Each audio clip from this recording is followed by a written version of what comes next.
প্রিয় শিক্ষার্থীরা, আশা করি তোমরা সবাই ভালো আছো। আজকের ভিডিওতে আলোচনা করা হবে একের পরিপূরক এবং দুইয়ের পরিপূরকের গঠন নিয়ে। আশা করি এই ভিডিও দেখার পর তোমাদের আর এটুকু কোনো সমস্যা থাকবে না। দুইয়ের পরিপূরক বের করার জন্য প্রথমে আমাদের একের পরিপূরকের মান বের করতে হবে। তো ওই জন্য প্রথমে এখন আমরা একের পরিপূরকের গঠন নিয়ে প্রথমে আলোচনা করব। একের পরিপূরক নেওয়ার জন্য সংখ্যাটাকে প্রথমে বাইনারিতে রূপান্তর করতে হয় এবং বাইনারি সংখ্যাকে 8 বিট রেজিস্টারে গঠন করতে হয়। তো 8 বিট রেজিস্টারে গঠন করা সংখ্যাটিকে উল্টিয়ে দিলে আমরা যে মানটা পাবো ওইটাই হচ্ছে একের পরিপূরক। এখন আমরা একটা উদাহরণ দেখি। এইখানে প্রশ্ন বলছে 22-এর 2-এর পরিপূরক কত।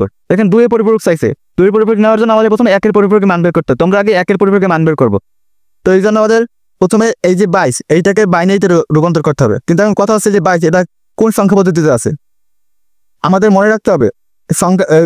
সংখ্যাটি অক্টাল বা হেক্সাডেসিমাল বলা না থাকলে ওই সংখ্যাটা অবশ্যই দশমিক সংখ্যা। তো এখানে অক্টাল বা হেক্সাডেসিমাল কোনো কিছুই বলা নাই। তো এইটা হচ্ছে দশমিক সংখ্যা। এই 22 দশমিক আছে, এইটাকে আমরা এখন বাইনারিতে নেব। তো 22 সমান এই বাইনারি মানটা আমরা সামনে লাগবে। এটাকে আমরা ক্যালকুলেটার সাহায্যে করবো। প্রথমে মোড অপশনে ডাবল ক্লিক করলাম, তারপর 3 বাটন ক্লিক করে বেছে নিলাম, তারপর ডেসিমেলে নিলাম, তারপরে সংখ্যা উঠে নিলাম 22, তারপর সমান দিলাম। এখন এসে বাইনারিতে নেওয়ার জন্য বিন অপশনে ক্লিক করলাম, মান বেরিয়েছে 10110 10110। এইটা হচ্ছে নিম্ন বাইনারি মান।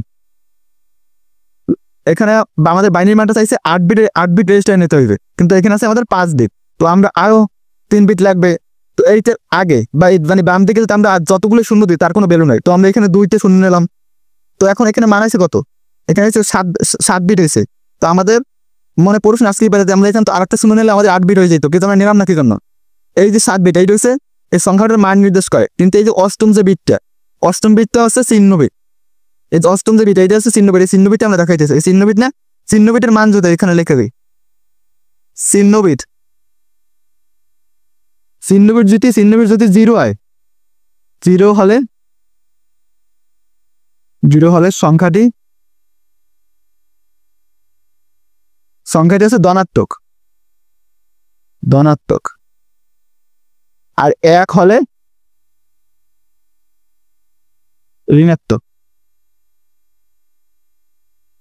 পেয়েছি?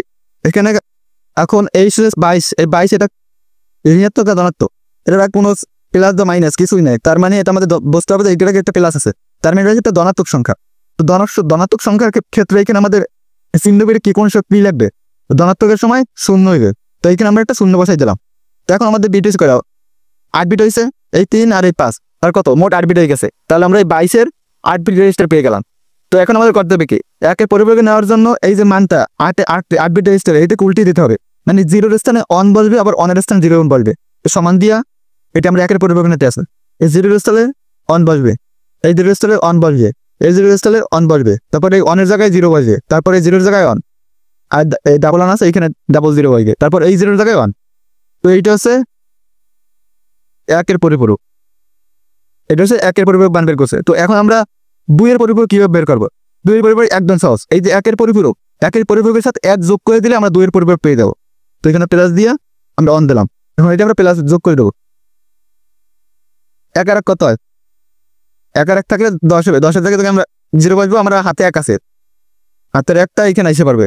তাহলে 0 আর 1 কত হয়? 1।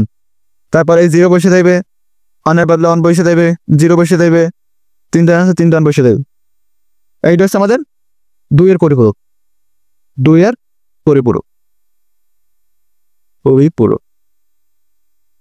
তাহলে এই যে 22-এর 2-এর পরিপূরক মান বের করতে গেছে, 22-এর 2-এর পরিপূরক মান বের করছে।